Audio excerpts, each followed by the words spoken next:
দর্শক, এবারে আপনাদের সার্বিক বাজার দরের খবর জানাতে চাই। রাজধানীর মোহাম্মদপুর টাউন হল কাঁচা বাজার থেকে সহকর্মী সাজ্জাদুল হক আছেন আমাদের সাথে এবং মানিকগঞ্জ থেকে আছেন ইউসুফ আলী। শুরুতেই সাজ্জাদের কাছে জানতে চাই, প্রতিদিনের আমাদের প্রয়োজনীয় যে পণ্যগুলো সেগুলোর দাম দরের কি অবস্থা? নগদ নিয়ে এলো হার না মানা হার অফার। সর্বনিম্ন 10,000 টাকা রেমিটেন্স নগদে পাঠালে থাকছে স্বর্ণের হার জেতার সুযোগ। শরীফ, আমি এই মুহূর্তে আসছি আসলে রাজধানীর মোহাম্মদপুর টাউন হল মার্কেটে। মূলত আসলে মানুষের যে মৌলিক চাহিদাগুলোর মধ্যে অন্যতম চাহিদাই হচ্ছে খাদ্য। সেই খাদ্যের অন্যতম যোগান দেওয়া হচ্ছে চাউল।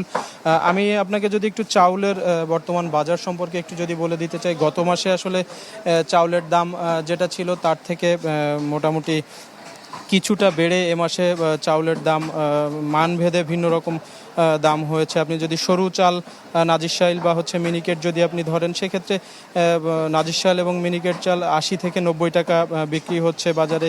মাঝারি চালগুলো 60 থেকে 70 টাকা বিক্রি হচ্ছে। এদিকে মোটা চাল যেগুলো, মোটা চালে যে স্বর্ণা চায়না যে মোটা চালগুলো, এই চালগুলো সাধারণত 50 থেকে 60 টাকা বিক্রি হচ্ছে। আর যদি বলি চিনি গুঁড়া, সুগন্ধি যে চিনি গুঁড়া যে চালটা, মূলত আসলে বাজারে এই চালটা এক লাফেই বেশ খানিকটা বেড়েছে।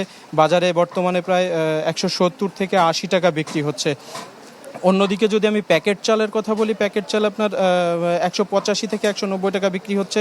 ব্যবসায়ীদের সাথে কথা বলেছি, ব্যবসায়ীরা আসলে যেটা বলেছেন, প্যাকেট চাল যেটা প্যাকেট নতুন যে চালগুলো বাজারে এই মুহূর্তে ঢুকবে, এই চালগুলোর দাম অনেকটাই বেড়ে যাবে। বলছে যে 200 থেকে 210 টাকা পর্যন্ত নাকি চালগুলো বিক্রি করার কথা আভাস মিলছে, এরকম বলছে।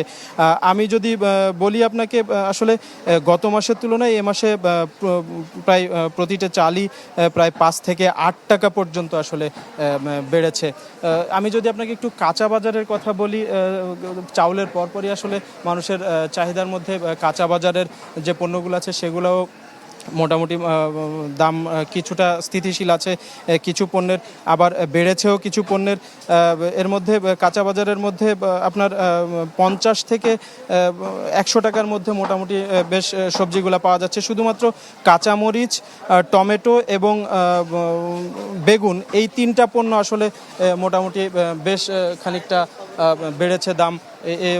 কাঁচামরিচ প্রায় 200 টাকা করে বিক্রি হচ্ছে কেজি, এবং টমেটো যেটা 240 টাকা করে বিক্রি হচ্ছে কেজি। তো এই ক্ষেত্রে আসলে সব কিছু মিলাই আমরা যদি বলি যে কাঁচা বাজারের আসলে এবং চাউলের যে দাম, সে সবগুলো মিলাই আসলে মানুষের যে স্বস্তির ব্যাপারটা আমরা বলি, আসলে এই মুহূর্তে একেবারে খুব বেশি স্বস্তি যে মানুষের ভেতরে আছে সেটা আসলে পণ্যের বাজার নিয়ে সেটা আসলে বলা এই মুহূর্তে যায় না। শরীফ।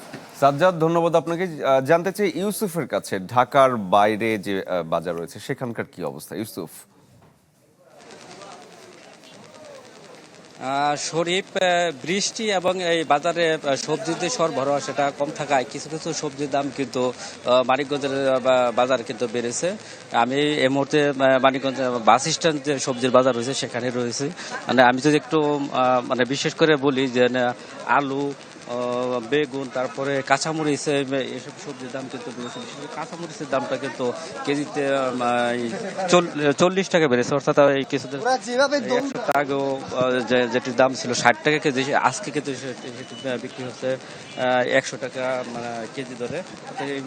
কাঁচামরিচের দামটা সবচেয়ে বেড়েছে। আর এই বাস স্ট্যান্ড বাজারে আজকে যে দাম রয়েছে সেগুলো যদি আমি একটু বলি, যে আলু বিক্রি হচ্ছে 30 টাকা কেজি, বেগুন 50 টাকা, আর কাঁচামরিচ 100 টাকা, পেঁয়াজ বিক্রি হচ্ছে 40 টাকা কেজি, পটল বিক্রি হচ্ছে 40 টাকা কেজি ধরে, ঢেঁড়স বিক্রি হচ্ছে 30 টাকা কেজি, করলা 50 টাকা কেজি, মিষ্টি কুমড়া কেজি বিক্রি হচ্ছিল 30 টাকা, পেঁপে বিক্রি হচ্ছিল 20 টাকা, এছাড়া বরবটি রয়েছে সেটি বিক্রি হচ্ছে 60 টাকা কেজি, এবং কুমড়া রয়েছে সেই কুমড়া বিক্রি হচ্ছে 30 টাকা কেজি, দেশি লাউ সেটি বিক্রি হচ্ছে 40 থেকে 50 টাকা পিস। এছাড়া যে বিভিন্ন শাকসবজি রয়েছে সেই শাকসবজি সেটি কিন্তু আটি হিসেবে বিক্রি হচ্ছে। পুঁই শাক বিক্রি হচ্ছে 20 টাকা আটি। এছাড়া যে লাল শাক, সে লাল শাক বিক্রি হচ্ছে 10 টাকা। তো এই ক্রেতারা কিন্তু তারা বলছেন যে আসলে এই যে দাম বাড়ার কারণে তারা কিন্তু বেশ একটা